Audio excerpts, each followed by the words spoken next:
আজকে অত্র মসজিদে জুমার খুতবার সংক্ষিপ্ত বিষয়বস্তু আল্লাহর নাম ও গুণাবলী। আমরা আল্লাহ সুবহানাহু তাআলার নাম এবং গুণাবলীর গুরুত্ব, তাৎপর্য, ফজিলত আলোচনা করার পাশাপাশি আল্লাহর বিশেষ কয়েকটি নামের ব্যাখ্যা করারও চেষ্টা করব ইনশাআল্লাহুল আজিজ। আল্লাহ সুবহানাহু তাআলার নাম গুরুত্বপূর্ণ, এটি বুঝতে কয়েকটি জিনিস আমরা চিন্তা করলেই অনুভব করতে পারব। তন্মধ্যে অন্যতম একটি হচ্ছে, পৃথিবীর প্রতিটি পশু তখনই হালাল হিসেবে বিবেচিত হয় যখন জবেহ করার সময় তার উপরে আল্লাহর নাম উচ্চারিত হয়। আর যখন আল্লাহ এই নামটা উচ্চারিত হয় না, তখন সেই পশুটি আর হালাল হিসেবে বিবেচিত হয় না। পৃথিবীর প্রত্যেকটা কাজ তখনই বরকতময় হিসেবে বিবেচিত হয় যখন ওই কাজের শুরুতে আল্লাহ এই নামটা উচ্চারিত হয়। সেটা বিসমিল্লাহর মাধ্যমে উচ্চারিত হোক, অথবা বিসমিল্লাহির রহমানির রহিমের মাধ্যমে উচ্চারিত হোক। আল্লাহ এই নাম যতক্ষণ উচ্চারিত না হয়েছে ততক্ষণ সেই কাজটি বরকতময়, রহমতমণ্ডিত হিসেবে বিবেচিত হয় না, বরং আল্লাহর দয়া এবং রহমত থেকে বঞ্চিত থাকে। শুধু আল্লাহ সুবহানাহু ওয়া তাআলার এই নাম, শুধু নাম এতটাই পাওয়ারফুল যে মানুষ যখন শয়তানকে গালি দেয় তখন শয়তান অহংকারী হয়ে ওঠে। যেমন আপনি যদি ইবলিসকে গালি দেন যে ইবলিস অনেক খারাপ, শয়তান, বদমাহিস, তো অনেক অহংকারী হয়। আর যদি শুধু আল্লাহর নাম উচ্চারণ করেন তাহলে ইবলিস মাছির মতো সংকীর্ণ হয়ে যায়। পৃথিবীর যে কোনো শয়তান শুধু আল্লাহ এই নামের উচ্চারণে সেখান থেকে বিতাড়িত হয় এবং অনেক সংকীর্ণ এবং ছোট হয়ে যায়। শুধু আল্লাহ সুবহানাহু তাআলার নাম, শুধু এই নাম এত পাওয়ারফুল যে রাসূল সাল্লাল্লাহু আলাইহি ওয়াসাল্লাম বলছেন, কেউ যদি প্রতিদিন বলে বিসমিল্লাহি লা ইয়াদুররু মা ইসমিহি শাইউন ফিল আরদি ওয়ালা ফিস সামা ওয়া হুয়াস সামিউল আলিম, যে আমি ওই আল্লাহর নাম স্মরণ করছি যার নামের মাধ্যমে, যার নাম থাকলে, লা ইয়াদুররু মা ইসমিহি, যার নাম থাকলে আসমান এবং জমিনে এমন কোনো শক্তি এবং ক্ষমতা নাই যে আমার কোনো ক্ষতি করতে পারে। ওয়া হুয়াস সামিউল আলিম, এবং তিনি সকল কিছু দেখছেন এবং জানেন। এই কথা যদি কেউ বলে তাহলে তাকে ক্ষতি করার মতো আর কোনো শক্তি এবং ক্ষমতা নেই, যে সারাদিন সন্ধ্যা পর্যন্ত, সন্ধ্যায় বললে সকাল পর্যন্ত আর কিছু তার ক্ষতি করতে পারবে না।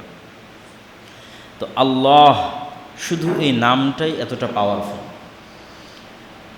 তো আল্লাহ সুবহানাহু তাআলার নাম আমরা বাহ্যিক আমাদের চলাফেরা থেকে কতটুকু গুরুত্বপূর্ণ সেটা বুঝালাম। এবার রাসূল সাল্লাল্লাহু আলাইহি ওয়াসাল্লামের হাদিস থেকে দেখি। রাসূল সাল্লাল্লাহু আলাইহি ওয়াসাল্লাম বলছেন যে, মান ক্বারাআ আয়াতাল কুরসি দুবুরা কুল্লি সালাতিন, কেউ যদি আয়াতুল কুরসি 5 ওয়াক্ত সালাতের পরে পাঠ করে তাহলে তার জান্নাতে যেতে তার মৃত্যুই বাধা। সে এখনও জান্নাতে যায়নি, মরেনি এই জন্য। তো আয়াতুল কুরসিকে রাসূল সাল্লাল্লাহু আলাইহি ওয়াসাল্লাম সমগ্র কোরআনের সবচেয়ে মহান আয়াত বলেছেন। তো আয়াতুল কুরসির মধ্যে এমন কি আছে যা আয়াতুল কুরসির এত ফজিলত, যে ফজিলত কোরআনের আর কোনো আয়াতকে দেওয়া হয়নি? শুধু একটা আয়াত, যে আয়াত 5 ওয়াক্ত সালাতের পর তেলাওয়াত করলে জান্নাত যায়নি কেন? মরেনি তাই। যে আয়াত কোরআনের সবচেয়ে মহান আয়াত, যে আয়াত তেলাওয়াত করে যদি কেউ ঘুমায় তাহলে তার মাথার কাছে একজন ফেরেশতা থাকবে সকাল পর্যন্ত। এই রকম মহত্ব এবং গুরুত্ব কোরআনের আর দ্বিতীয় কোনো আয়াতকে দেওয়া হয়নি। এই জন্য যে এই পুরো আয়াতটা শুধু আল্লাহর নাম আর আল্লাহর গুণাবলীতে পরিপূর্ণ। কোরআনের আরও অসংখ্য আয়াত আছে যেখানে সালাতের আদেশ আছে, সিয়ামের আদেশ আছে, হজের আদেশ আছে, তালাক তাহলিলের বিধান আছে, কেয়াসের বিধান আছে, নবীদের জীবনী আছে। আর আয়াতুল কুরসিতে কি আছে? আল্লাহর নাম আছে আর আল্লাহর গুণ আছে। আল্লাহু লা ইলাহা ইল্লা হুয়াল হাইয়ুল কাইয়্যুম। শুরু হয়েছে আল্লাহ এই শব্দ দিয়ে। তারপরে আল্লাহ সুবহানাহু তাআলার যে দুটো গুণ ইসমে আজম হওয়ার সম্ভাবনা রাখে, তিনটে গুণের বিষয়ে মুহাদ্দিসিনে কেরাম আলোচনা করেছেন যে আল্লাহর এই তিনটা নাম ইসমে আজম হওয়ার সম্ভাবনা রাখে। একটা আল হাইয়ুল কাইয়্যুম, আর একটা হচ্ছে আস-সামাদ। এই প্রত্যেকটারই আমরা সংক্ষিপ্ত ব্যাখ্যা করব। তাহলে আল্লাহু লা ইলাহা ইল্লা হুয়াল হাইয়ুল কাইয়্যুম লা তাখুযুহু সিনাতুন ওয়ালা নাওম লাহু মা ফিস সামাওয়াতি ওয়া মা ফিল আরদ মান যাল্লাযী ইয়াশফাউ ইনদাহু ইল্লা বিইযনিহি ইয়ালামু মা বাইনাস সামাওয়াতি ওয়াল আরদ। এই প্রত্যেকটা বাক্যের সাথে আল্লাহ সুবহানাহু তাআলার গুণ বর্ণনা করা আছে, ব্যতিক্রম সব গুণ, যেগুলো আমরা যখন আল্লাহর গুণ ব্যাখ্যা শুরু করব তখন বলবো ইনশাল্লাহ। আরেকটা সূরার কথা রাসূল সাল্লাল্লাহু আলাইহি ওয়াসাল্লাম বলছেন, একটা ছোট্ট সূরা, সূরাতুল ইখলাস, একবার তেলাওয়াত করলে পুরো পবিত্র কোরআন 3 ভাগের 1 ভাগ পড়ার সমান নেকি পাওয়া যাবে। তাহলে 3 বার তেলাওয়াত করলে পুরো কোরআন পড়ার সমান নেকি পাওয়া যাবে। তাহলে সূরা ইখলাসের মধ্যে এমন কি আছে যা এই সূরাকে এত উপরে উঠিয়ে দিল? এই সূরার মধ্যে সালাত, সিয়াম, হজ, জাকাতের বিধিবিধান নাই, নবীদের জীবনী নাই, জান্নাতের আশা এবং জাহান্নামের ভীতি নাই। এই সূরার মধ্যে আছে আল্লাহর নাম আর আল্লাহর গুণাবলী। কুল হুয়াল্লাহু আহাদ আল্লাহুস সামাদ লাম ইয়ালিদ ওয়া লাম ইউলাদ ওয়া লাম ইয়াকুল লাহু কুফুয়ান আহাদ। এই প্রত্যেকটাই আল্লাহর নাম আর আল্লাহর গুণ। তা আল্লাহ সুবহানাহু তাআলার নাম এবং গুণের গুরুত্ব বোঝানোর জন্য আয়াতুল কুরসি এবং সূরা ইখলাসের ফজিলতই যথেষ্ট। যে এই আয়াতুল কুরসিকে সমগ্র কোরআনের শ্রেষ্ঠ আয়াত হয়ে গেছে, আর সূরা ইখলাস সমগ্র কোরআনের শ্রেষ্ঠ সূরার একটা হয়ে গেছে আল্লাহর নাম আর গুণাবলী থাকার কারণে। এই জন্য রাসূল সাল্লাল্লাহু আলাইহি ওয়াসাল্লাম বলছেন, ইন্না লিল্লাহি 99 আসমা। আল্লাহ সুবহানাহু কোরআনের আয়াতের মাধ্যমে, হাদিসের মাধ্যমে মানুষকে জানিয়েছেন, মান আহসাহা দাখালাল জান্নাহ। কেউ যদি 99টা নাম মুখস্থ করে নেয়, আয়ত্ত করে নেয়, সে জান্নাতে চলে যাবে। শুধু নামের ফজিলত, আল্লাহর শুধু নামের আমরা গুরুত্ব এবং ফজিলত বর্ণনা করছি। তো আল্লাহ সুবহানাহু তাআলার নাম এবং গুণাবলী জানার উপকারটা আসলে কি? কেন আমাদের আল্লাহর নাম এবং গুণাবলী জানা উচিত?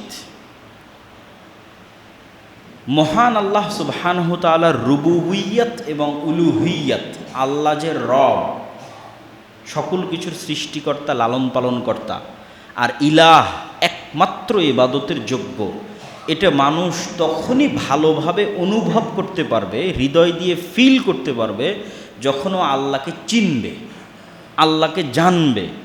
জানেই না আল্লাহকে, চিনেই না আল্লাহ সুবহানাহু তাআলার গুণাবলী কি, তাহলে তার অন্তরে উলুহিয়্যাতের জায়গা দখল করে নেবে, ভালোবাসা, বড়ত্ব, মহত্বের জায়গা দখল করে নেবে অন্য কেউ।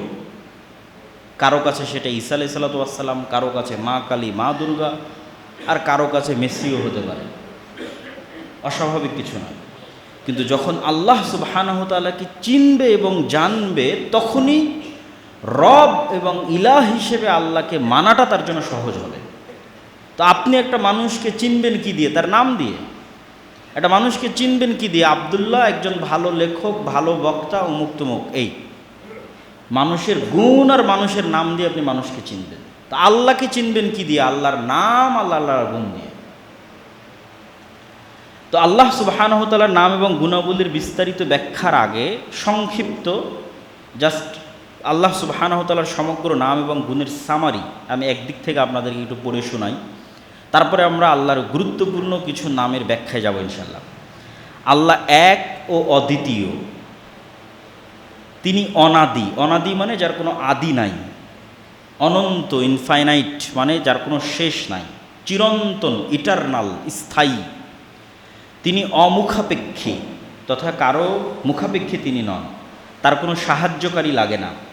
তিনি সকল দুর্বলতা থেকে পবিত্র, সকল প্রয়োজন থেকে পবিত্র। দুর্বলতার মধ্যে আছে ঘুম, তন্দ্রা, ক্লান্তি। প্রয়োজনের মধ্যে আছে খাওয়া, যত ধরনের প্রয়োজন মানুষের হয়। তার সন্তান, তার পিতা নাই, এগুলোও প্রয়োজন, এগুলো থেকে পবিত্র। তার ঘুম, খাওয়া, বিশ্রাম কোনো কিছুর প্রয়োজন হয় না। তিনি কোনো কিছুর সদৃশ নন, যে কোনো কিছুর সাথে মিলবে হুবহু এরকম নন। তিনি সত্তাগতভাবে আসমানের উপর আরশে আজিমে সমুন্নত, তবে তার জ্ঞান এবং তার ক্ষমতা এবং তার রহমত সারা পৃথিবীর সকল সৃষ্টিজীবকে ঘিরে রেখেছে। আসমান এবং জমিনের প্রতিটি ইঞ্চিতে একমাত্র তারই একচ্ছত্র রাজত্ব ক্ষমতা বিদ্যমান। সকল সৃষ্টিজীব ইচ্ছায় অথবা অনিচ্ছায় তার অনুগত, বাধ্যগত অবস্থাতেও তার অনুগত। সকল সৃষ্টিজীব তার তাসবিহ পাঠ করে, তার দিকেই ফিরে যায়। তিনি তার সকল সৃষ্টিজীবের চেয়ে বড়, শক্তিশালী, মহান। তিনি যা ইচ্ছা তাই করতে পারেন। সকল কিছুর উপর তিনি ক্ষমতাবান। তিনি সকল কিছু জানেন, এমনকি মানুষের অন্তরের খবরও জানেন। তিনি একই সাথে তার সকল সৃষ্টিজীবের সকল কথা শোনেন এবং সকল সৃষ্টিজীবকে দেখেন। অন্ধকার রাতে কালো পাথরের উপর চলা কালো পিঁপড়াকেও তিনি দেখতে পান। তিনি সকল কিছু অত্যন্ত সুচারুরূপে পরিচালনা করেন। তার পরিচালনার নির্দিষ্ট সিস্টেম আছে, যে সিস্টেমগুলোর মূল দায়িত্ব ফেরেশতারা পালন করে। ফেরেশতারাই তার সেনাবাহিনী। তিনি সরাসরি ফেরেশতাদের সাথে কথা বলেন, নবীদের সাথেও কথা বলেন। তার চেহারার নূরের প্রভাবেই সমগ্র আসমান, জমিন, সূর্য, মহাবিশ্ব আলোকিত। তার কাজে কোনো ভুল ত্রুটি এবং কোনো কমতি নাই। তার ম্যানেজমেন্ট সিস্টেম অত্যন্ত সূক্ষ্ম। তিনি সর্বোচ্চ ন্যায়পরায়ণ এবং সর্বোচ্চ প্রজ্ঞাময়। মহান আল্লাহর সৃষ্টির ক্ষমতা আছে, এই জন্য তিনি সৃষ্টি করেন। সৃষ্টি করার জন্য তিনি তার ইচ্ছা এবং তার আদেশই যথেষ্ট কোনো কিছু সৃষ্টি করার জন্য। যেহেতু তার জ্ঞান এবং হিকমত আছে, সেহেতু তিনি ইচ্ছা করলে নির্ভুলভাবে এবং সুচারুরূপে সৃষ্টি করেন। সৃষ্টিজীব যেহেতু দুর্বল, সেহেতু সৃষ্টিজীব ভুল করতেই পারে। এই জন্য মহান আল্লাহ ক্ষমার ব্যবস্থা রেখেছেন, কেননা তিনি দয়ালু। তার দয়ার কারণেই তিনি ক্ষমাশীল। মহান আল্লাহ অজ্ঞতা বা অক্ষমতার কারণে কাউকে ক্ষমা করেন না, যে না ওকে ধরতে পারলাম না তাই ছেড়ে দিলাম, ওকে মারতে পারলাম না তাই ছেড়ে দিলাম না, জানি না ও একটা ভুল করেছে জানি না তাই ছেড়ে দিলাম না। অজ্ঞতা এবং অক্ষমতার কাউ কোনো ছেড়ে দেন না। পূর্ণ ক্ষমতা থাকার পরেই ক্ষমা করেন। পূর্ণ ক্ষমতা আছে শাস্তি বাস্তবায়নের, কিন্তু তারপরও ক্ষমা করে দেন। এই জন্যই তিনি মহান। কল্যাণকর কাজ মহান আল্লাহর নিকটে প্রিয়, আবার সেই কল্যাণের উত্তম প্রতিদান দেওয়াও মহান আল্লাহর নিকটে প্রিয়। অকল্যাণকর কাজ মহান আল্লাহর কাছে প্রিয় নয়, তবে অকল্যাণকর কাজ কেউ করলে ওটা ক্ষমা করা মহান আল্লাহর কাছে প্রিয়। ন্যায়ের সাথে এবং হিকমতের সাথে শাস্তি বাস্তবায়ন করাও আল্লাহর কাছে প্রিয়। আল্লাহ শাস্তি বাস্তবায়ন করলে তিনি ন্যায়পরায়ণ এবং সত্যবাদী, এই কারণে শাস্তি বাস্তবায়ন করেন। কারো উপর থেকে প্রতিশোধ নেবেন এই কারণে শাস্তি বাস্তবায়ন করেন না। ন্যায় প্রতিষ্ঠা করতে গিয়ে শাস্তি বাস্তবায়ন করেন। আর শাস্তি বাস্তবায়ন না করে ক্ষমা করে দিলে উনি ক্ষমাশীল আর দয়ালু, এই কারণে ক্ষমা করে দেন। আল্লাহর প্রতিটি আদেশ কল্যাণকর, কেননা তিনি প্রজ্ঞাময়। আল্লাহর প্রতিটি প্রতিদান তার ন্যায়পরায়ণতা এবং তার দয়া। মানুষ জাহান্নামে গেলে আল্লাহর ন্যায়পরায়ণতার কারণে জাহান্নামে যাবে, আর মানুষ জান্নাতে গেলে শুধু আল্লাহর দয়ার কারণে জান্নাতে যাবে। তিনি শাস্তি প্রদান করতে পারেন, তবে শাস্তি প্রদানকারী তার নাম নয়। কেন? তিনি সবসময় শাস্তি প্রদান করেন না। কিন্তু আল্লাহর নাম দয়ালু, কেননা তিনি সবসময় দয়া করেন। শাস্তির ক্ষেত্রে তার ক্ষমতা থাকলেও তিনি সবসময় করেন না। একমাত্র যখন তার হিকমাহ এবং তার ন্যায়পরায়ণতা আহ্বান করে ন্যায় প্রতিষ্ঠার জন্য, তখন ন্যায় প্রতিষ্ঠার খাতিরে হিকমতের কারণে তিনি শাস্তি বাস্তবায়ন করেন। আর এই জন্যই তিনি হাকিম। কখন কি করতে হবে তা তিনি খুব ভালোভাবেই জানেন। আর তিনি শাস্তি প্রয়োগ করলেও হুট করে প্রয়োগ করেন না, প্রয়োগের প্রেক্ষাপট তৈরি করেন। প্রেক্ষাপটই স্বাভাবিক গতিতে সেই শাস্তির দিকে এগিয়ে নিয়ে যায়। এই জন্যই তিনি লতিফ তথা সব কিছু খুব সূক্ষ্মভাবে বাস্তবায়ন করেন। আল্লাহ সুবহানাহু তাআলার গুণগুলো প্রমাণ করে যে আল্লাহ সুবহানাহু তাআলা কখনোই অযৌক্তিক, অসামাজিক বা মানুষের জন্য ক্ষতিকর হতে পারে এরকম কোনো আদেশ তিনি প্রদান করতে পারেন না। আল্লাহ প্রত্যেক যে কাজের আদেশ করেছেন তা মানুষের জন্য কল্যাণকর, আর প্রত্যেক যে কাজ থেকে মানুষকে নিষেধ করেছেন তা মানুষের জন্য অকল্যাণকর। মহান আল্লাহর আদেশ এবং নিষেধ মানার ক্ষেত্রে আল্লাহর নিজের কোনো প্রয়োজন নাই। মানুষের অধীনস্থ কর্মচারী মানুষের কথা শুনবে, এতে মানুষের নিজের প্রয়োজন আছে। কোম্পানির ব্র্যান্ড, সুনাম, সুখ্যাতি, ইনকাম ইত্যাদির কারণেই মানুষ চায় যে তার অধীনস্থ কর্মচারী তার কথা শুনুক। কিন্তু আল্লাহর কোনো প্রয়োজন আছে এই জন্য আল্লাহ চান যে মানুষ তার কথা শুনুক না, আল্লাহর কোনোই প্রয়োজন নাই। বরং মানুষ আল্লাহর কথা শুনতে বাধ্য মানুষের নিজের প্রয়োজনে। মানুষের নিজের কল্যাণ এবং নিজের অকল্যাণ যুক্ত আছে আল্লাহর কথা শোনা এবং না শোনাতে। আর মহান আল্লাহ সুবহানাহু ওয়া তাআলার এই যে সারমর্ম এবং গুণগুলো আমরা আলোচনা করলাম, এই গুণগুলোর মধ্যে কিছু কিছু গুণের আমরা ব্যাখ্যা করব আল্লাহ সুবহানাহু ওয়া তাআলার। তবে এই গুণগুলো থেকে আমাদের শিক্ষা কি? 3টে শিক্ষা আমাদের গ্রহণ করতে হবে। গুণগুলোর ব্যাখ্যা করার আগেই শিক্ষাটা বলে নিই। 1 নম্বর, আল্লাহ সুবহানাহু ওয়া তাআলার গুণ মুখস্থ করা। 2 নম্বর, আল্লাহ সুবহানাহু ওয়া তাআলার গুণের অর্থ বোঝার চেষ্টা করা। 3 নম্বর, আল্লাহর নাম এবং গুণের ইবাদত করা।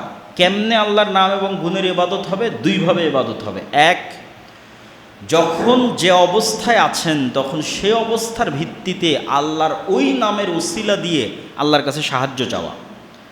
যেমন আপনার রিজিক দরকার, তাহলে আল্লাহর একটা নাম আছে রাজ্জাক, এই নাম দিয়ে তখন আপনি আল্লাহর কাছে রিজিক চাইলেন। আপনার দয়া দরকার, আল্লাহর একটা নাম আছে রহমান রাহিম, ওইটা দিয়ে আপনি আল্লাহর কাছে সাহায্য চাইলেন। আপনার ক্ষমা দরকার, আল্লাহর একটা নাম আছে গফুর, ক্ষমাশীল, ওইটা দিয়ে আপনি আল্লাহর কাছে সাহায্য চাইলেন, ক্ষমা চাইলেন। এটা একটা ইবাদত। আরেকটা ইবাদত কি? আরেকটা ইবাদত হচ্ছে আল্লাহর গুণগুলো বুঝে সেই অনুযায়ী সতর্ক থাকা। আপনি জানেন যে আল্লাহ সামি, সব শুনছেন, তাহলে মানুষের গীবত করিয়েন না। আপনি জানেন যে আল্লাহ সুবহানাহু ওয়া তাআলা বাসীর, সব দেখছেন, তাহলে গোপনে গুনাহ করিয়েন না। 3 নম্বর, আল্লাহর নামের উপর ইবাদত কি? এটা খুবই গুরুত্বপূর্ণ, এটা মানুষ বুঝতে পারে না। এই এখন যেটা বলবো সেটা হচ্ছে আল্লাহর রঙে রঙিন হওয়া, সিবগাতাল্লাহ, আল্লাহর রঙে রঙিন হওয়া। কার আচার ব্যবহার স্বভাব চরিত্র আপনার মধ্যে থাকবে, কার স্টাইল, কার ধরন, কার গুণ আপনার মধ্যে থাকবে। আল্লাহর গুণ, আল্লাহর ধরন, আল্লাহর স্বভাব, আল্লাহর চরিত্রের বহিঃপ্রকাশ আপনার মধ্যে থাকলে আল্লাহর ওই গুণের বহিঃপ্রকাশ আপনার উপর বেশি ঘটবে। উদাহরণ দিয়ে বলি, আপনি আল্লাহকে বলছেন, হে আল্লাহ আপনি আমাকে ক্ষমা করে দেন, কিন্তু আপনি আপনার কাজের লোককে কোনোদিন ক্ষমা করেন না। আপনার কোম্পানিতে কেউ ভুল করলে ক্ষমা করেন না, আপনার বাড়ির স্ত্রী ভুল করলে ক্ষমা করেন না, আপনার ভাই ভুল করলে ক্ষমা করেন না, কিন্তু আল্লাহর কাছে চাচ্ছেন যেন আল্লাহ আপনাকে ক্ষমা করে দেয়। তাহলে দুটো বিপরীত হয়ে গেল। তো আল্লাহর রঙে রঙিন হতে হবে। যেহেতু আল্লাহ ক্ষমাশীল আর আপনি আল্লাহর কাছে ক্ষমা চান, তাহলে শুরু আপনি করেন। আপনি আগে মানুষকে ক্ষমা করেন। আপনি মানুষকে যত বেশি ক্ষমা করবেন আল্লাহ আপনাকে তত বেশি ক্ষমা করবে, অটোমেটিক। এবার আর চাইতে হবে না। আপনি যখন মানুষকে ক্ষমা করছেন অটোমেটিক, তখন না চেয়েও আপনি ক্ষমা পেয়ে যেতে পারেন। কেন? আল্লাহর ওই গুণের বহিঃপ্রকাশ আপনার মধ্যে ঘটেছে, এবার আল্লাহ তার ওই গুণের বহিঃপ্রকাশ আপনার উপরে ঘটাবে। একটা হাদিস, রাসূল সাল্লাল্লাহু আলাইহি ওয়াসাল্লাম বলেছেন, ইরহামু মান ফিল আরদি ইয়ারহামুকুম মান ফিস সামা।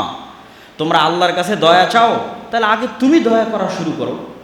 তোমার আশেপাশে পশু প্রাণী, জীব জন্তু, জানোয়ার, মানুষ, অসহায়, দরিদ্র, তাদের উপর আগে তুমি দয়া করো, আল্লাহ অটোমেটিক তোমার উপর দয়া করবে। তাহলে আল্লাহর নামের এবং গুণের বহিঃপ্রকাশ নিজের মধ্যে ঘটান। যেমন আল্লাহ সুবহানাহু ওয়া তাআলার একটা নাম হচ্ছে তিনি সবুর, হালিম, ধৈর্যশীল। আপনি চান যে আল্লাহ আপনার ক্ষেত্রেও ধৈর্যের বহিঃপ্রকাশ ঘটাক, কিন্তু আপনি নিজে ধৈর্য ধারণ করেন না। তো এই নামগুলোর ব্যাখ্যা আমরা আস্তে আস্তে আসবো। তো আল্লাহ সুবহানাহু ওয়া তাআলার নামের উপর ইবাদত করার সর্বশেষ অপশনটা কি? আল্লাহর গুণের বহিঃপ্রকাশ, যেগুলো নিজের মধ্যে আনা সম্ভব নিয়ে আসা।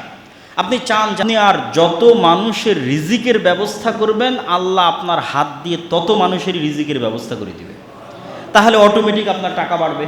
তাহলে আপনি যত বেশি মানুষের রিজিকের দায়িত্ব নেবেন, আল্লাহ তার রাজ্জাক হওয়ার গুণ আপনার উপর তত বেশি বহিঃপ্রকাশ ঘটাবে। যে আল্লাহ রাজ্জাক, ইয়ারযুকু মান ইয়াশা বিগাইরি হিসাব, যাকে ইচ্ছা তাকে বেহিসাব রিজিক দান করতে পারেন, এই গুণের বহিঃপ্রকাশ ঘটাবে। আল্লাহ সুবহানাহু ওয়া তাআলার নাম এবং গুণের মধ্যে আমরা প্রথমেই আলোচনা করেছি যে আল্লাহ এই নামটা প্রপার নাউন, কোনো ল্যাঙ্গুয়েজে ট্রান্সলেশন সম্ভব নয়, এবং এটা আল্লাহর সর্বশ্রেষ্ঠ এবং সর্বোচ্চ সবচেয়ে মহান নাম।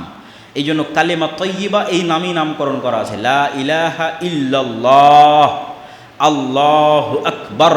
এই জন্য সব কাজের শুরুতে আল্লাহ, বিসমিল্লাহ, বিসমিল্লাহির রহমানির রহিম, পশু প্রাণী জবাইয়ের শুরুতে আল্লাহ, এই নামটা সবচেয়ে মহান এবং সবচেয়ে গুরুত্বপূর্ণ। এই নামের পরে আল্লাহ সুবহানাহু ওয়া তাআলার গুরুত্বপূর্ণ কয়েকটা নামের ব্যাখ্যা আজকে আমরা আপনাদের সামনে তুলে ধরার চেষ্টা করব এই আলোচনায়। আল্লাহ সুবহানাহু ওয়া তাআলার একটা নাম হচ্ছে রহমান, দয়ালু। তো আল্লাহ সুবহানাহু ওয়া তাআলার দয়া এবং মানুষের দয়ার মধ্যে পার্থক্য কিভাবে বুঝবেন? মানুষও তো দয়ালু হয়।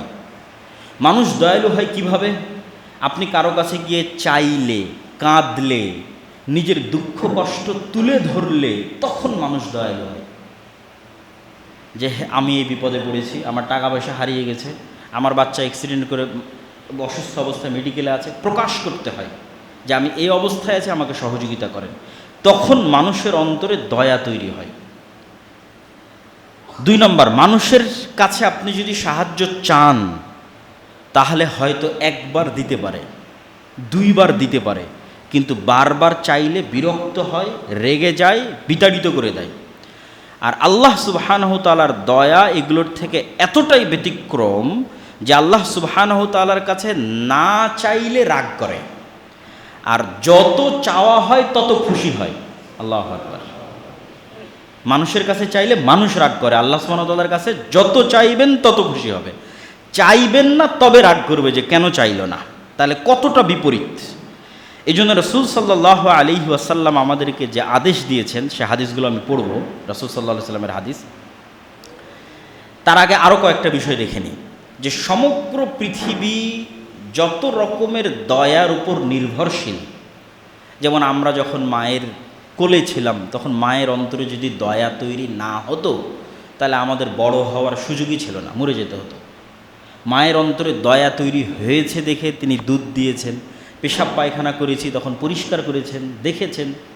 এরকম সৃষ্টিজীবের সকল পশু প্রাণী একজন আরেকজনের দয়ার উপর নির্ভরশীল।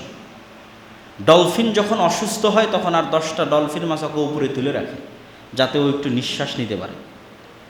যখন কোনো হাতি বিপদগ্রস্ত হয় তখন হাতির মায়েরা একসাথে একদল হয়ে তাকে গিয়ে বাঁচানোর চেষ্টা করে। বলছেন সারা পৃথিবী যত দয়ার উপর টিকে আছে, এই সকল দয়া মহান আল্লাহর 1% দয়ার কারণে এরা পরস্পরের উপর দয়াশীল। আল্লাহ তার 1% দয়া পৃথিবীর মধ্যে বন্টন করে দিয়েছেন, আর 99টা দয়া আল্লাহ সুবহানাহু ওয়া তাআলা তার কাছে রেখে দিয়েছেন, কিয়ামতের মাঠে বহিঃপ্রকাশ ঘটাবেন। আল্লাহু আকবার। রাসূল সাল্লাল্লাহু আলাইহি ওয়াসাল্লামের হাদিসগুলো বলি আল্লাহর দয়া সম্পর্কে। আবু হুরায়রা রাদিয়াল্লাহু তাআলা থেকে বর্ণিত, তিনি বলেন রাসূল সাল্লাল্লাহু আলাইহি ওয়াসাল্লাম বলেছেন, মাল্লাম ইয়াসআলিল্লাহ ইয়াগদাব আলাইহি, যে আল্লাহর কাছে চায় না আল্লাহ ওর উপর রাগ করেন।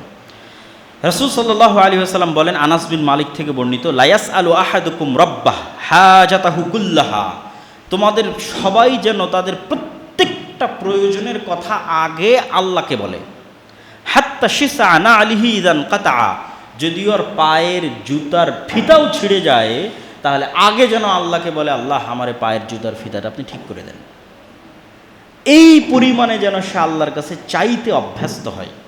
কিন্তু দেখবেন মানুষ আল্লাহর কাছে না চেয়ে বড় বড় প্রশাসনের হর্তাকর্তা, ঘুষের লেনদেন, টেবিলের নিচ দিয়ে লেনদেন, মাথা নত করা, ওই জায়গাগুলোতে মানুষ আগে কড়া নাড়ে, কিন্তু রব্বুল আলামিনের কাছে ফিরে যেতে চায় না। অথচ আল্লাহ সুবহানাহু তাআলার রহমত ওয়াসিআত কুল্লা শাইইন রাহমাহ, রহমানের দয়া থেকে পৃথিবীর একটা সৃষ্টিজীব মুক্ত নয়। কাফের, মুশরিক, ইহুদি, নাসারা, হিন্দু, বৌদ্ধ, খ্রিস্টান, সবার উপর রহমানের দয়া সমানভাবে। রাহিমের দয়া নয়, রাহিমের দয়া শুধু মুমিনদের জন্য, নবীদের জন্য, রাসূলদের জন্য, সিদ্দিকদের জন্য। কিন্তু কমন দয়া যেটা রহমানের দয়া, খেতে পাবে, চলতে পাবে, ফিরতে পাবে, শ্বাস প্রশ্বাস নিতে পারবে, এই দয়া সবার উপর। কেউ যদি আল্লাহকে গালি দেয় তার উপর আল্লাহর দয়া আছে, রহমানের দয়া আছে। ওমর ইবনুল খাত্তাব রাদিয়াল্লাহু তাআলা থেকে বর্ণিত, তিনি বলেন, একদিন কিছু বন্দীকে নিয়ে আসা হলো। তার মধ্যে একজন মহিলা অস্থিরভাবে তার ছোট্ট শিশুকে খুঁজতেছিল। যখন সে ছোট্ট শিশুটাকে পেল, ফাল জাকাতহু বিবাতনিহা ওয়ারদাআতহু, বুকের সাথে জড়িয়ে নিয়ে তাকে দুধ পান করাতে লাগলো। তখন রাসূল সাল্লাল্লাহু আলাইহি ওয়াসাল্লাম বললেন, আতারাউনা হাদিহিল মারআ তারিহাতান ওয়ালাদাহা ফিন্নার, তোমরা কি মনে করো হে সাহাবীরা, এই মহিলা তার বাচ্চাকে আগুনে নিক্ষেপ করতে পারে? তখন সাহাবীরা বলল, লা ওয়াল্লাহ, অসম্ভব, যে মা তার সন্তানকে এত ভালোবাসে সে কেমনে তার সন্তানকে আগুনে নিক্ষেপ করবে। ওয়াহিয়া তাকদিরু আলা আল্লাহ তাতরাহ ফাকাল রাসূলুল্লাহ সাল্লাল্লাহু আলাইহি ওয়াসাল্লাম, আল্লাহু আরহামু বিইবাদি মিন হাযিহি বিওয়ালাদিহা। এই মা তার সন্তানকে যত ভালোবাসে আল্লাহ তার বান্দাদেরকে তার চেয়ে বেশি ভালোবাসে। এটা হচ্ছে আল্লাহ সুবহানাহু তাআলার দয়া।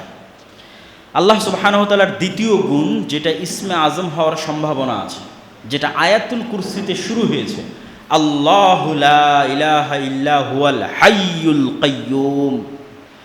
আমরা যখন এই গুণটার অর্থ করি যে চিরঞ্জীব চিরস্থায়ী, তখন কিন্তু বোঝা যায় না যে এই গুণটার আসলে মর্মার্থ কী। একটা উদাহরণ দিলে আপনি এই গুণের মর্মার্থটা বুঝতে পারবেন। মনে করেন বাবা বৃদ্ধ বয়স্ক, কিন্তু তারপরেও কাজবাজ করতে পারে, ইনকাম করতে পারে, টাকা নিয়ে আসতে পারে। তো এরকম সময়ে ছেলে খুব হতাশ, বাবার ছেলে খুব হতাশ, কেমনে পড়াশোনা করবে, কেমনে শিক্ষা অর্জন করবে, কেমনে বিদেশে যাবে, টাকা পয়সা কেমনে উপার্জন করবে। তখন বাবা সান্ত্বনা দিয়ে ছেলেকে বলছে, আরে বেটা, তোর বাপ এখনো বেঁচে আছে,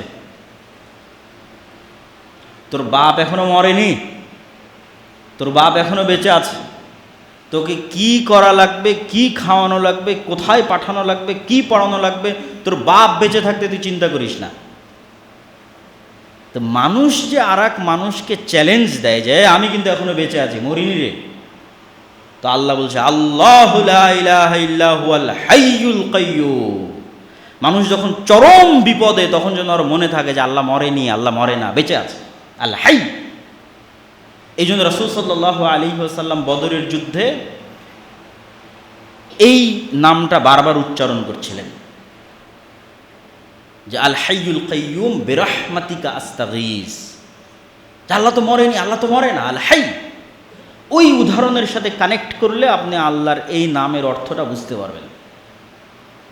আল কাইয়্যুম, তিনি নিজে টিকে থাকেন, টিকে আছেন, আর সারা আসমান জমিন এবং তার মধ্যে যা কিছু টিকে আছে তার আল কাইয়্যুম এই নামের কারণে টিকে আছে। কাইয়্যুমুস সামাওয়াতি ওয়াল আরজ, সূর্য সূর্যের জায়গায় থাকতো না, ছিটকে পড়ে যেত যদি আল্লাহ কাইয়্যুম না হতো।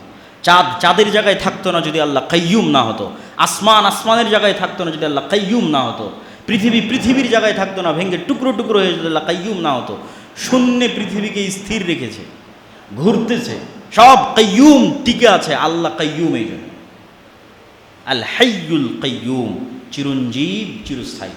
এই জন্য আল্লাহ সুবহানাহু ওয়া তাআলা কোরআন মাজিদে বলছেন কুল্লু শাইইন হালিক ইল্লা ওয়াজহা, সারা পৃথিবীর সব কিছু ধ্বংস হয়ে যাবে, এমনকি আরশ বহনকারী ফেরেশতারাও মৃত্যুবরণ করবে, জিবরাইলও মৃত্যুবরণ করবে, মালাকুল মউত যে মানুষের জীবন কবজ করে সেও মৃত্যুবরণ করবে। শুধু বেঁচে থাকবে কে? কাইয়্যুমকে, হাইকে, আল হাইয়ুল কাইয়্যুম, চিরঞ্জীব চিরস্থায়ী, শুধু তিনি থাকবেন। আল্লাহ সুবহানাহু ওয়া তাআলার দ্বিতীয় আর একটা নাম, যেটারও ইসমে আজম হওয়ার সম্ভাবনা আছে, সেটা হচ্ছে আস-সামাদ। এই নামটা পবিত্র কোরআনে আর কোথাও ব্যবহার হয়নি, শুধু সূরা ইখলাসে ব্যবহার হয়েছে। এবং ধারণা করা হয় যে শুধু এই নামটার কারণে, আস-সামাদ এই নামটার কারণে সূরা ইখলাসের এত ফজিলত।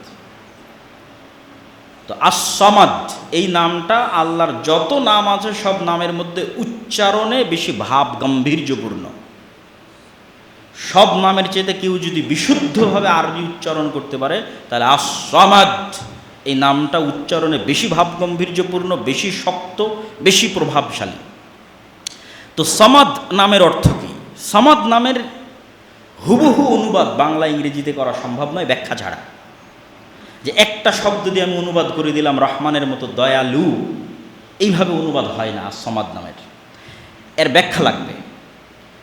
এর এক নম্বর ব্যাখ্যা হচ্ছে আল্লাহ সুবহানাহু ওয়া তাআলা আত্মনির্ভরশীল, অমুখাপেক্ষী, এক নাম্বার।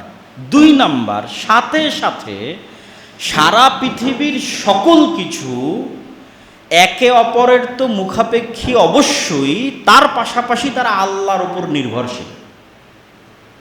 দুটো একসাথে। ঈসা আলাইহিস সালাতু ওয়াস সালামও তার মায়ের মুখাপেক্ষী, মায়ের দুধ খেয়ে তিনি বড় হয়েছে। তাকে ঘুমাতে হতো, তাকে খেতে হতো। পৃথিবীর যত উলুহিয়াতের দাবিদার আছে, যারা নিজেকে ইলাহ দাবি করে, তাদেরকে এই এক নাম দিয়ে আপনি পরীক্ষা করতে পারবেন ওয়া সামাদ কিনা। আত্মনির্ভরশীল, স্বয়ং সম্পূর্ণ, অমুখাপেক্ষী, শতভাগ কিনা, শতভাগ। না খেয়ে থাকতে পারবে কিনা, কতদিন? না ঘুমিয়ে থাকতে পারবে কিনা, কতদিন? ছোটবেলায় মা ছাড়া বড় হতে পারলো কিনা, কতদিন? সে যেই হোক, যত বড় অলি আউলিয়া, নবী রাসুল, পীর বুজুর্গ যেই হোক, সব যারা ইবাদতের যোগ্য বা মানুষ মনে করে সে ইবাদতের যোগ্য, তাদেরকে পরীক্ষা করতে বা সমাদ এই নাম দিয়ে।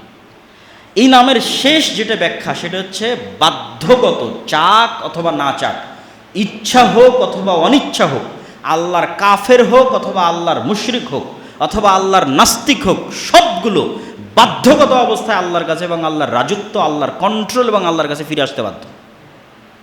ও চাইলো কি না চাইলো তাতে দেখে আল্লাহ সুবহানাহু ওয়া তাআলার কোনো লাভ নাই। এই বর্ণনা দিতে গিয়ে আল্লাহ সুবহানাহু ওয়া তাআলা কোরআন মাজিদে বলছেন, আফাগাইরা দীনিল্লাহি ইয়াবগুন, ওরা কি আল্লাহর আনুগত্য বাদে অন্যদিকে খুঁজতে যায়? ওয়ালাহু আসলামা মান ফিস সামাওয়াতি ওয়াল আরদি তাওআন ওয়া কারহা, ইচ্ছায় হোক অনিচ্ছায় হোক আল্লাহর কাছেই ফিরে আসতে হবে। আল্লাহর রাজত্বের বাইরে যাওয়ার কারো ক্ষমতা নেই। ও যত বড় কাফের হোক, নাস্তিক হোক, মুশরিক হোক, ফেরাউন হোক, নমরুদ হোক, আল্লাহর কন্ট্রোলে। সাব্বাহা লিল্লাহি মা ফিস সামাওয়াতি ওয়াল আরজ ওয়া হুয়াল আজিজুল হাকিম, আসমান এবং জমিনের মধ্যে যা কিছু আছে প্রত্যেকটা সৃষ্টিজীব আল্লাহর তাসবিহ পাঠ করে, ইচ্ছায় অনিচ্ছায়। আলাম তারা আন্নাল্লাহা ইউসাব্বিহু লাহু মান ফিস সামাওয়াতি ওয়াল আরজ, হে নবী আপনি কি দেখেন না আসমান এবং জমিনের সব কিছু আল্লাহর তাসবিহ পাঠ করে? এমনকি ওয়াত-তায়রু সাফাতিন, যে পাখি আকাশে উঠছে ও তাসবিহ পাঠ করে। শুধু তাই নয়, কুল্লুন কদ আলিমা সালাতাহু ওয়া তাসবিহা, এরা সবাই আল্লাহর সালাতও আদায় করে। আল্লাহর তাসবিহ এবং আল্লাহর সালাত এরা জানে কিভাবে করতে হয়। ওয়ালিল্লাহি ইয়াসজুদু মান ফিস সামাওয়াতি ওয়াল আরদি তাওআন ওয়া কারহা, চাক অথবা না চাক, ইচ্ছা হোক অথবা না হোক, সব সৃষ্টিজীব আল্লাহ সুবহানাহু ওয়া তাআলার কাছে সিজদায় অবনত হতে বাধ্য হয়, হতে হয়। এ হলো সামাদ। আল্লাহ সুবহানাহু ওয়া তাআলার কন্ট্রোলের বাইরে কিচ্ছু নেই। আর তিনি নিজে অমুখাপেক্ষী, মানুষ সব একে অপরের মুখাপেক্ষী, আবার আল্লাহর উপর নির্ভরশীল। আল্লাহ সুবহানাহু ওয়া তাআলার পরের যে গুণ আমরা আলোচনা করব সেটা হচ্ছে আল আজিজ। আজিজ মানে মহাপরাক্রমশালী। মহাপরাক্রমশালী বলতে কি বুঝায়? মানুষের ক্ষমতা থাকতে পারে, সাবেক প্রধানমন্ত্রীরও ক্ষমতা ছিল, কিন্তু মহাপরাক্রমশালীর ক্ষমতা কি? কারো ক্ষমতা জবাবদিহিতার বাইরে নয়। ডোনাল্ড ট্রাম্পের ক্ষমতাও জবাবদিহিতার বাইরে নয়। চায়নার প্রেসিডেন্ট শি জিনপিংয়ের ক্ষমতাও জবাবদিহিতার বাইরে নয়। ও কিছু করতে গেলে 10 বার চিন্তা করবে ডোনাল্ড ট্রাম্প কি বলবে, রাশিয়ার প্রেসিডেন্ট ভ্লাদিমির পুতিন কি বলবে। জবাবদিহিতার বাইরে নয়, জবাবদিহিতার আওতায়, প্রশ্নের মুখে। তাহলে মহাপরাক্রমশালী মানে কি? যাকে কেউ প্রশ্ন করতে পারবে না, প্রশ্ন করার সাহস এবং ক্ষমতা রাখে না। এই অর্থটা হচ্ছে আল আজিজ। বাস্তব উদাহরণ দেই। বাস্তব উদাহরণ হচ্ছে আল্লাহ সুবহানাহু ওয়া তাআলা যদি বলে যে আমি ফেরাউন আর নমরুদকে জান্নাতে দিয়ে দিলাম, তাহলে ইব্রাহিম, মুসা আর মুহাম্মদ সাল্লাল্লাহু আলাইহি ওয়াসাল্লাম এই প্রশ্ন করার সাহস রাখেন না, কেন দিলেন? আল আজিজ, মহাপরাক্রমশালী। কিন্তু আল্লাহ সুবহানাহু ওয়া তাআলা মহাপরাক্রমশালী এই কথার সাথে কোরআন মাজিদে একবার এক এক নাম যুক্ত করেন। কোথাও বলেন আজিজুন হাকিম, কোথাও বলেন আজিজুন আলিম, কোথাও বলেন আজিজুন রাহিম। তো যখন যেখানে যে নাম যুক্ত করবে তখন আর একটা ভিন্ন অর্থ দিবে। যেমন সূরা শুআরার মধ্যে আল্লাহ সুবহানাহু ওয়া তাআলা নবীদের ঘটনা বর্ণনা করতে গিয়ে মুসাকে কিভাবে বাঁচালেন, ইব্রাহিমকে কিভাবে বাঁচালেন, ইউসুফকে কিভাবে বাঁচালেন, এগুলোর বর্ণনা দিতে গিয়ে বারবার বলেছেন আমি আজিজুন রহিম, মহাপরাক্রমশালী। আর আমার এই মহাপরাক্রম ক্ষমতার বহিঃপ্রকাশ আমার নবীদের উপর দয়ার কারণে ঘটিয়ে থাকি, সবসময় ঘটাই না। ফেরাউনের মতো শাসককে পানি ক্ষমতার বহিঃপ্রকাশ, কিন্তু সবসময় ঘটাই না। রহিম, মুসার উপর দয়া করে ঘটিয়েছে। আগুনে ইব্রাহিমকে নিক্ষেপ করা হলো, পুড়ল না, আমি আজিজ, আমার ক্ষমতা আছে, কিন্তু সবসময় এই ক্ষমতা দেখাই না। ইব্রাহিমের উপর আমার দয়া আছে, এই জন্য এই ক্ষমতা দেখিয়েছি। আজিজুন রহিম, মহাপরাক্রমশালী। ক্ষমতা তখনই দেখাই যখন দয়া করি। আজিজুন হাকিম এটা কোথায় বলবে? আজিজুন হাকিম বলবে যখনই শাস্তির কথা বলবে। ফেরাউনের শাস্তি হোক, নমরুদের শাস্তি হোক, আদ সামুদ যত ক্ষমতাধর আছে সব ক্ষমতাধরকে শাস্তি দিতে বলবে আজিজুন হাকিম। শাস্তি দিতে পারি কিন্তু কাউকে অন্যায়ভাবে শাস্তি দেই না। হাকিম প্রজ্ঞাময়, শাস্তি দিলে ন্যায়পরায়ণভাবে দিই। কেউ অন্যায় করলো না আর ওকে শাস্তি দিয়ে দিলাম, যা ইচ্ছা তা করার ক্ষমতা আমার আছে, কেউ আমাকে প্রশ্ন করতে পারবে না, এ কথা সত্য। কিন্তু শাস্তি দিলে হাকিম প্রজ্ঞাময় ন্যায়পরায়ণতার সাথে শাস্তি দিই। এবার আজিজুন আলিম এটা কখন বলবে? আল্লাহ সুবহানাহু ওয়া তাআলা পবিত্র কোরআন মাজিদে যখনই আসমান জমিন সৃষ্টি রহস্যের বর্ণনা দিয়েছে প্রত্যেক জায়গায় শেষে বলেছে যালিকা তাকদীরুল আজিজিল আলিম। আসমান বিশাল সৃষ্টি, জমিন বিশাল সৃষ্টি, চন্দ্র সূর্য নক্ষত্র বিশাল সৃষ্টি, এই সব সৃষ্টির ক্ষমতা আমার আছে, আজিজ আলিম। আবার এগুলো কিভাবে কন্ট্রোল করতে হবে, কিভাবে ঠিক রাখতে হবে, কিভাবে রক্ষণাবেক্ষণ করতে হবে, কোথায় কি হচ্ছে সব আমি জানি, আলিম। তো আল্লাহ সুবহানাহু ওয়া তাআলার আজিজ নামের সাথে যখন বিভিন্ন গুণ যুক্ত হবে তখন সেই রিলেটেড অর্থ আমাদের গ্রহণ করতে হবে। আল্লাহ সুবহানাহু ওয়া তাআলার আরেকটা নাম আসসালাম, শান্তি। মানুষের জীবনের সবচেয়ে প্রয়োজন কি? টাকা পয়সা, এসি রুম, ধন দৌলত, বাড়ি গাড়ি সব আছে, কিন্তু জীবনের নিরাপত্তা নাই, সম্মানের নিরাপত্তা নাই, তাহলে কিন্তু এই শান্তির কোনো দাম নাই। তাহলে মানুষের জীবনের এক নম্বর প্রয়োজন হচ্ছে ওর জীবনের নিরাপত্তা, আর টাকা পয়সার নিরাপত্তা, আর সম্মানের নিরাপত্তা। এটা আল্লাহ জানেন যে মানুষের সবচেয়ে প্রয়োজন হচ্ছে স্থিতিশীল শান্তি, আসসালাম। তো সারা পৃথিবীর সকল শান্তির উৎস হচ্ছে আল্লাহ সুবহানাহু ওয়া তাআলার এই নাম। এই জন্য আল্লাহকে সালাম দেওয়া যায় না, আল্লাহ সুবহানাহু ওয়া তাআলাকে সালাম দেওয়া হারাম, আল্লাহকে সালাম দেওয়া যায় না, কেননা সালামের উৎসই আল্লাহ সুবহানাহু ওয়া তাআলা। তাহলে মানুষ মানুষকে সালাম দিবে, এবং আল্লাহ নিজেও তার নবী রাসূলদের উপর সালাম দিতেন, যা কোরআন মাজিদে শুধু নবী রাসূলদের বর্ণনা দিতে গিয়ে আল্লাহ শুধু এই সালাম নামের কথা বলেছেন। সালামুন আলা নূহিন ফিল আলামিন, শান্তি বর্ষিত হোক নূহের উপর। সালামুন আলা ইব্রাহিম, শান্তি বর্ষিত হোক ইব্রাহিমের উপর। সালামুন আলা মূসা ওয়া হারুন, সালামুন কওলাম মির রাব্বির রহিম। এভাবে আল্লাহ সুবহানাহু ওয়া তাআলা নবীদের বিভিন্ন জায়গায় তাদের উপর শান্তি বর্ষণের কথা বলেছেন। তথা নবীদের সম্মানের নিরাপত্তা, নবীদের জীবনের নিরাপত্তা, নবীদের সকল কিছুর নিরাপত্তার দায়িত্ব আল্লাহ সুবহানাহু ওয়া তাআলা নিয়েছে। আমাদের জীবনেও যদি আমরা সবচেয়ে প্রয়োজন কোন জিনিসটা চাই, তাহলে সালাম। তাহলে এই সালামের জন্য আল্লাহ সুবহানাহু ওয়া তাআলার এই গুণের কাছে আমাদের ফিরে আসতে হবে। আল্লাহ সুবহানাহু ওয়া তাআলার একটা নাম হচ্ছে লতিফ, আল্লাহ সূক্ষ্মদর্শী। ইউসুফ আলাইহিস সালাতু ওয়াস সালামকে কুয়ায় নিক্ষেপ করা হলো, ফেরেশতা গিয়ে উদ্ধার করেনি। ইউসুফ আলাইহিস সালাতু ওয়াস সালামকে মিথ্যা অপবাদ দেওয়া হলো, জিবরাইল এসে বলল না যে ইউসুফ সত্যবাদী, না। ইউসুফ আলাইহিস সালাতু ওয়াস সালামকে জেলখানায় বন্দি করা হলো, ফেরেশতা এসে দেওয়াল ভাঙে ইউসুফকে বের করলো না। তাহলে আল্লাহ কোনো কিছু হুমজিক্যালি হঠাৎ করে ঘটান না, লতিফ, খুবই সূক্ষ্ম প্ল্যান আল্লাহ সুবহানাহু ওয়া তাআলার। মানুষ এই জন্য এখন মনে করবে এটা আমার জন্য অকল্যাণকর, কিন্তু আল্লাহ জানে এর পিছনে কি কল্যাণ আছে। তাৎক্ষণিক দৃষ্টিতে ইউসুফের কুয়ায় নিক্ষেপ হওয়া অকল্যাণকর, কষ্টদায়ক। তাৎক্ষণিক দৃষ্টিতে ইউসুফের উপর অপবাদ অকল্যাণকর, 7 বছরের জেল খাটা অকল্যাণকর, কিন্তু আল্লাহ জানেন এই প্রত্যেকটা ধীরে ধীরে কেটে যাবার, আমি এভাবে ইউসুফকে রাজত্ব দান করব মিশরের। এই জন্য এই আয়াত যখন কোরআনে ইউসুফ আলাইহিস সালাতু ওয়াস সালামের ঘটনা বর্ণনা করা হয়েছে, তখনও ইউসুফ আলাইহিস সালাতু ওয়াস সালাম যখন ছোটোবেলায় স্বপ্নে দেখলেন যে ইন্নী রাআইতু আহাদা আশারা কাওকাবা, মিশরে ফিরে গেলেন। যখন ইউসুফ আলাইহিস সালাম রাজা, তখন তারা তাকে সম্মানের সিজদা করলেন। তো এই সম্মানের সিজদার বর্ণনা করতে গিয়ে এবার ইউসুফ আলাইহিস সালাম বলছে কোরআনের বর্ণনা, ইয়া আবাতি হাদা তা'বিলুর রুইয়া, হ্যাঁ আমার পিতা, এটাই ওই যে ছোটোবেলা আমি স্বপ্ন দেখেছিলাম 11টা তারকা আমাকে সিজদা করবে, ওই স্বপ্নের তাবির।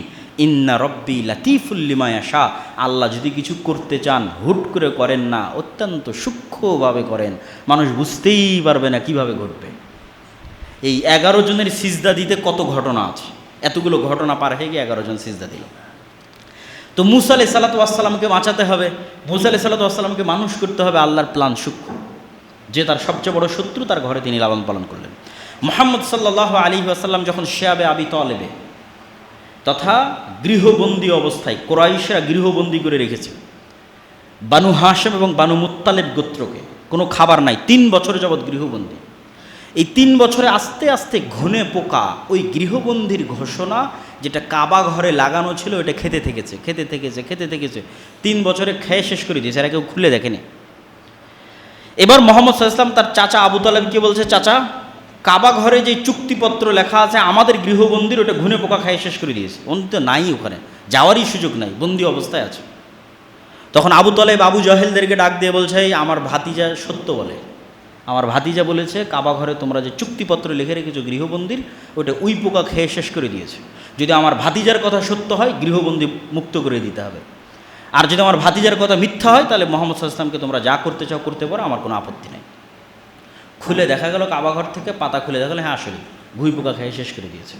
তো মোহাম্মদ সাল্লাল্লাহু আলাইহি ওয়াসাল্লামের মতো শ্রেষ্ঠ নবীকে গৃহবন্দী থেকে মুক্ত করতে হবে, তো আল্লাহর প্ল্যান কত সূক্ষ্ম, যেই পর্যন্ত মানুষের চিন্তা শক্তিও যেতে পারে না।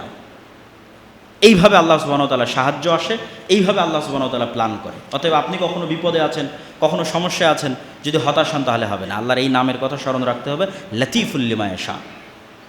আল্লাহ সুবহানাহু ওয়া তাআলা হালিম এবং সবুর, ধৈর্যশীল। কেন ধৈর্য ধারণ করেন, কি কারণ? আমেরিকা ইসরায়েল এত অত্যাচার করতেছে, আল্লাহ এত ধৈর্যশীল কেন? আল্লাহ যদি ধৈর্যশীল না হতো তাহলে সবার আগে বিপদে পড়তো মুমিনেরা।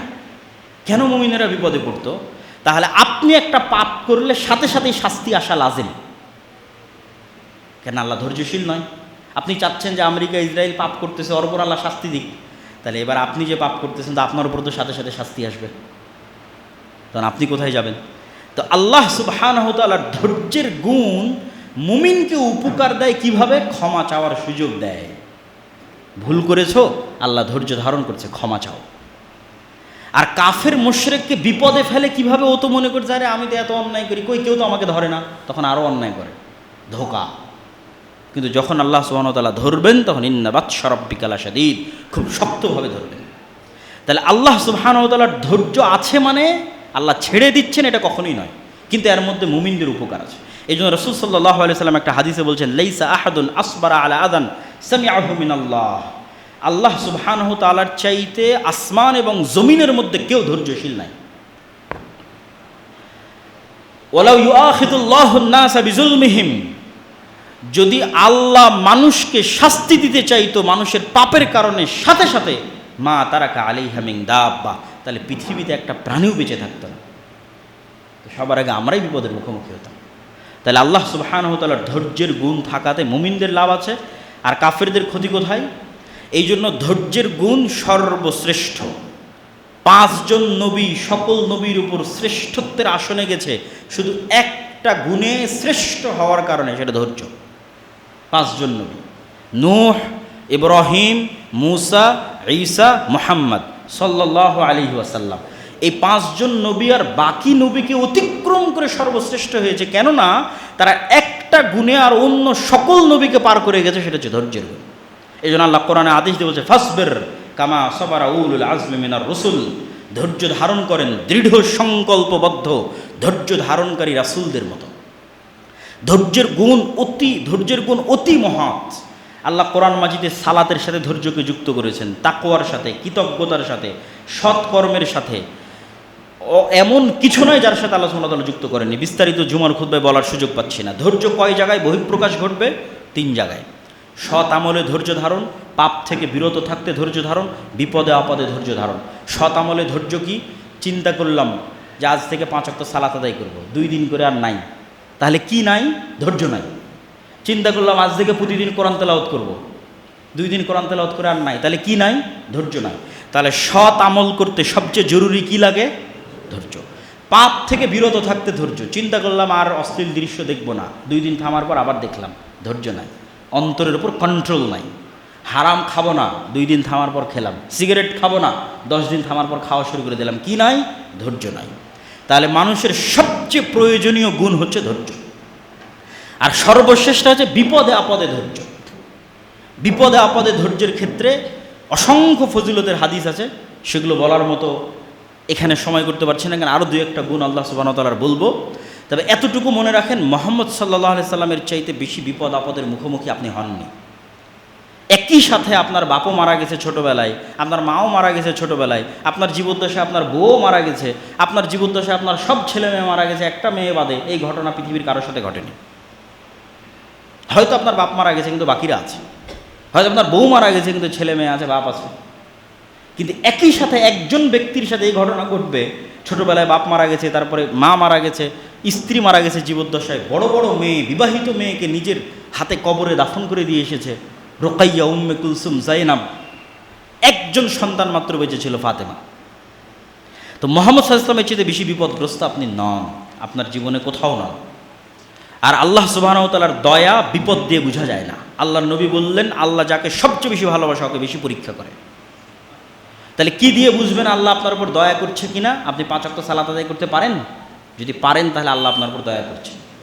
ফজরে উঠতে পারেন? হ্যাঁ পারি, তাহলে আল্লাহর দয়া আপনার উপর আছে। বিপদে পড়েছেন তার মানে আল্লাহর দয়া নেই, এটা ভুয়া কথা। তাহলে নবীরা কোনোদিন বিপদে পড়তো না, ইউসুফ কোনোদিন বিপদে পড়তো না, মুহাম্মদ সাল্লাল্লাহু আলাইহি ওয়াসাল্লাম কোনোদিন বিপদে পড়তো না। আল্লাহর দয়া আপনার উপর আছে, তার প্রমাণ কি? আপনি সালাত আদায় করতে পারছেন, কোরআন করতে পারছেন, দান করতে পারছেন, আল্লাহর দয়া আপনার উপর আছে। নাই, গুনাহে ব্যস্ত আছেন, তাহলে আল্লাহর দয়া আপনার উপর নাই। আর ধৈর্য ধারণ করার সবচেয়ে সহজ বুদ্ধি কি? ইন্না লিল্লাহি ওয়া ইন্না ইলাইহি রাজিউন। এই একটা বাক্যই ধৈর্য ধারণ করার জন্য যথেষ্ট। কেন যথেষ্ট? ইন্না লিল্লাহ, আমি আমার নিজের মালিক নই। আমার এই হাত, আমার পা, আমার জীবন, আমার চুল, এগুলো একটা আমার কথা শোনে না। শোনে নাকি? আপনি এখন গোস্ত খান, খেয়ে বলেন যে এটাকে তুমি প্রোটিন হিসেবে না, এটাকে তুমি অন্য একটা হিসেবে গ্রহণ করো। অথবা চিনি খান, চিনি খেয়ে বলেন আপনার শরীরকে যে এটাকে তুমি সুগার হিসেবে না, এটাকে প্রোটিন হিসেবে গ্রহণ করো। শরীর আপনার কথা শুনবে? 1 সেকেন্ডের জন্য শরীর আপনার কথা শোনে না।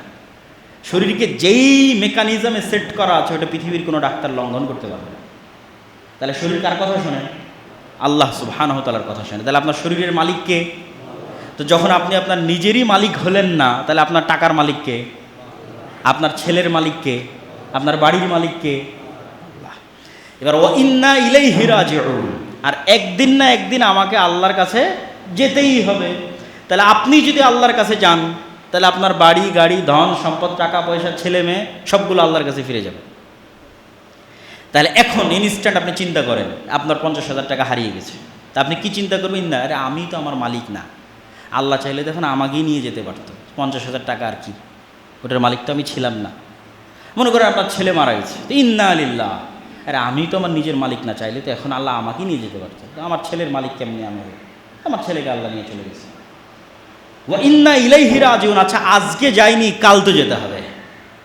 আজ বেঁচে গেছি কিন্তু কাল তো যেতে হবে। এই একটা বাক্য ধৈর্য ধারণের জন্য যথেষ্ট। আল্লাহ সুবহানাহু ওয়া তাআলার একটা গুণ হচ্ছে শাকুর, আল্লাহ শুকরিয়া আদায়কারী। আল্লাহর শুকরিয়া আদায়ের কি দরকার? এটা একটা ব্যতিক্রম গুণ। আপনি মানুষের উপকার করবেন, শুকরিয়া আদায় করবে আল্লাহ।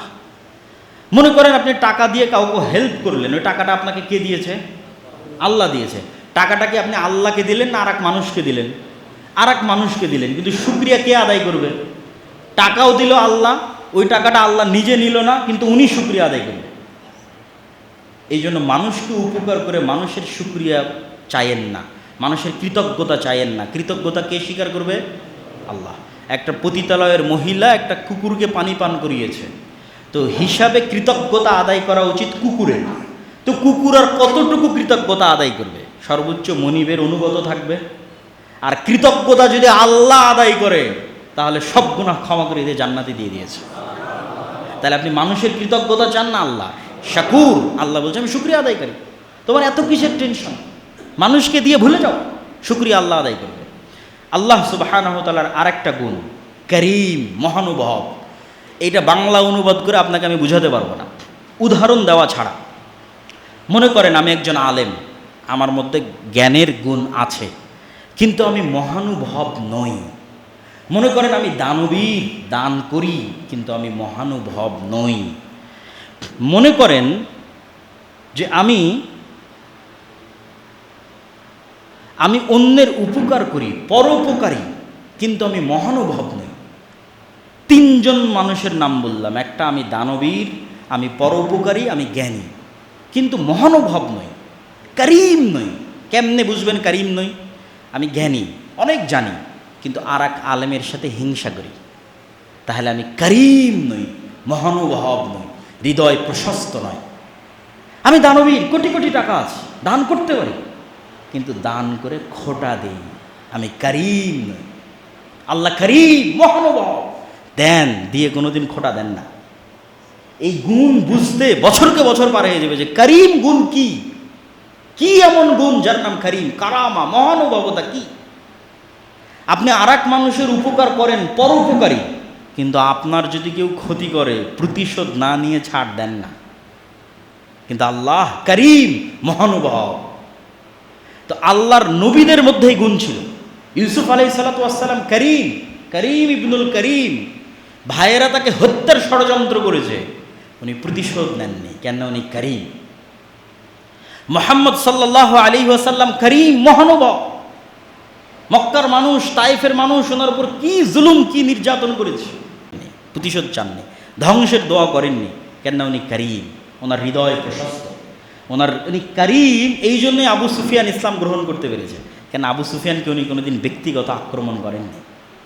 যদি একবারও আবু সুফিয়ানকে ব্যক্তিগত আক্রমণ করতেন, আবু সুফিয়ান ইসলাম গ্রহণ করতে পারত না। কিন্তু মুহাম্মদ ইসলাম করিম, মহানুভব। এখানে আবু সুফিয়ানেরও ইসলাম গ্রহণের জায়গা আছে, আবু জাহালের ইসলাম গ্রহণের জায়গা আছে, কেন? কাউকে উনি ব্যক্তিগতভাবে কোনোদিন আক্রমণের শিকার করেন। আল্লাহ সুবহানাহু ওয়া তাআলার যে গুণের আলোচনা করে আজকের বক্তব্য শেষ করব, আল ওয়াকিল। মামলার সময় দায়িত্ব দেন। আপনি মামলা পরিচালনা করা জানেন না, উকিল জানে, তাই ওকে দায়িত্ব দিয়েছেন।